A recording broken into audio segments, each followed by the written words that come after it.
Endaga pun itu mah asuran udah mata sendiri.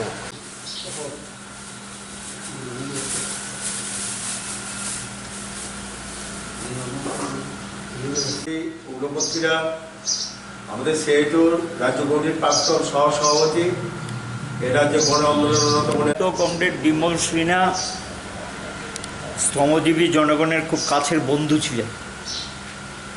প্রতিদিন শ্রমিকদের সঙ্গে তার একটা নিবিড় সম্পর্ক গড়ে উঠেছিল। শ্রমজীবীদের সমস্যা যে অনুধাবন করতে পারে, তাদের সম্পর্কে যিনি ভাবেন, তাদেরকে যিনি আপন করে নেন, তিনি শ্রমজীবী নেতা হতে পারেন।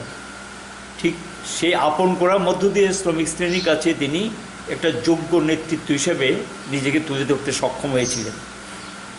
শ্রেণীগত অবস্থান থেকে যারা গরিব শ্রমজীবী জনগণের হয়ে কাজ করে, এদের শত্রু থাকবেই।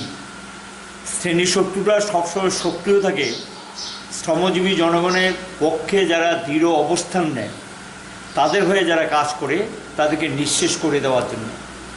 ঠিক বিমল সিংহ সেই ধরনের একটা পরিকল্পিত ষড়যন্ত্রের শিকার হয়েছিলেন। তাকে সন্ত্রাসবাদীরা নৃশংসভাবে খুন করেন। সেই সমস্ত সন্ত্রাসবাদীদের পেছনে ছিল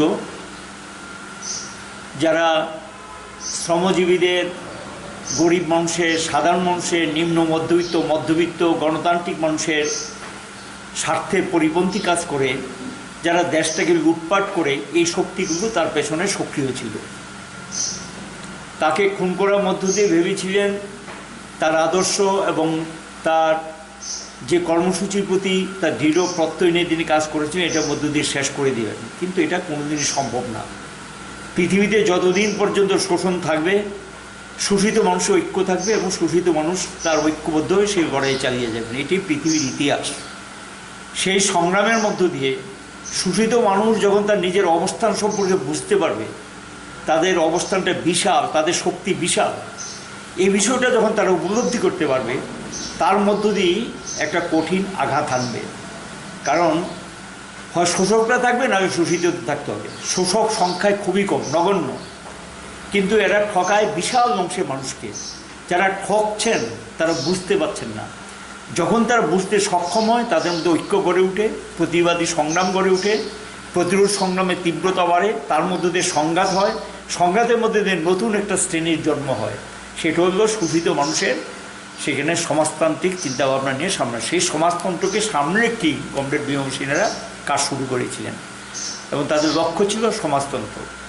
এবং এখন এই পরিস্থিতির মধ্যে গিয়ে যারা সন্ত্রাসবাদী দেরিতে হলেও তারা বুঝতে পেরেছেন এটা ভুল পথ, এটা বন্ধা পথ, এবং গণতান্ত্রিক আন্দোলনের সঙ্গে তারা নিজেদেরকে একটা বিশাল অংশ তৎকালীন বামফ্রন্ট সরকারের আহ্বানে সাড়া দিয়ে তারা আত্মসমর্পণ করেছিলেন এবং স্বাভাবিক জীবনে ফিরে এসছেন। এতে রাজ্যে গণতান্ত্রিক আন্দোলন শক্তিশালী হয়েছিল।